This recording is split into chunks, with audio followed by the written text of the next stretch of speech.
Today, the Federal Open Market Committee decided to reduce the degree of policy restraint by lowering our policy interest rate by a half percentage point.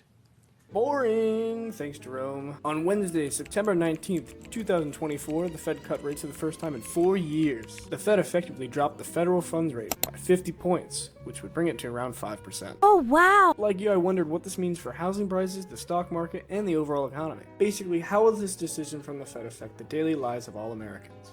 According to the media, this wasn't a large enough rate cut, and they expect a further cut in the future. Fox Business had this to say. Decision was not unanimous. The Board of Governor Michelle Bowman voting against it, saying that she believed a 25 basis point cut is the way they should have gone. Now, the Federal Reserve signaled 2 more rate cuts for this year. If they go by 25 basis points, that makes a full percent down by the end of 2024. If a larger rate cut were to happen in the future, this would lead home prices to increase, and homeowners will see typical 30-year mortgages will become cheaper concerning the amount of interest people will pay over the term of the loan. Basically, to visualize this, I did a $500,000 house price with a 20% down, which would be $400,000 for the loan itself at 5.5% interest rate, which means over the course of the loan, 30 years of interest payments, you pay around $438,000 of interest for that $500,000 house.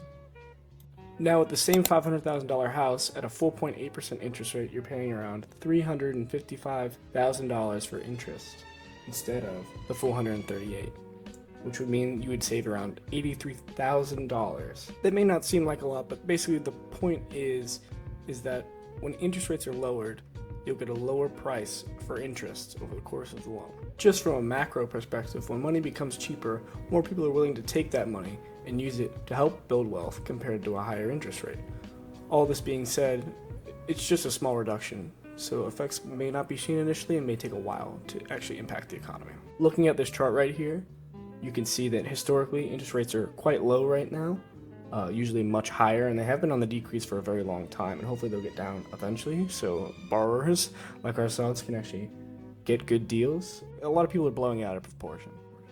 Besides the stock market, which at the time of this recording, the S&P has jumped almost 2% on the day, and hopefully this continues as the last 2 months for the stock market haven't been the strongest.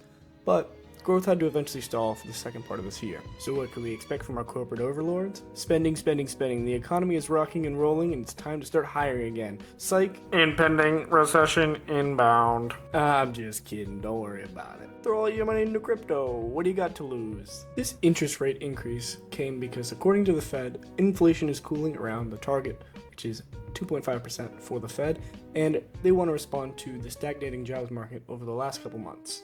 I mean, the Fed's main priority, according to them, is, quote, achieving our dual mandate goals of maximum employment and stable prices for the benefit of the American people. When rates increase, the S&P 500, Treasuries, and gold generally rise when the Fed cuts rates. According to Bloomberg Analytics, rate cuts since 1989, specifically the S&P 500, have seen an average increase of 13% in 6 months following a rate cut in a non-recessionary period.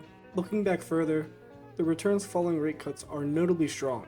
Goldman Sachs chief U.S. equity strategist David Kostin noted that during the 5-year rate cut cycles since 1984, when the economy didn't swiftly enter a recession, the S&P 500 typically gained 6% in 3 months, 9% in 6 months, and 17% in a year after the initial cut. Furthermore, since 1980, after each of the 20 instances when the Fed cut rates, while stocks were near all-time highs, the S&P 500 ended up higher a year later, according to Ryan Dertek, the chief market strategist of the Carson Group. However, it's important to remember that past performances don't guarantee future results. The current slowdown in the labor market raises concerns about potential complications this time around.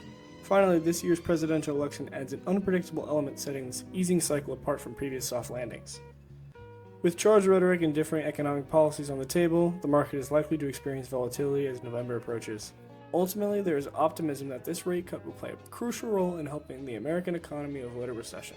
By making borrowing cheaper, it may empower young people to secure a more affordable mortgage, enabling them to achieve their dreams of home ownership. Additionally, a lower interest rate environment can stimulate consumer spending and business investment, which may further bolster the economic growth.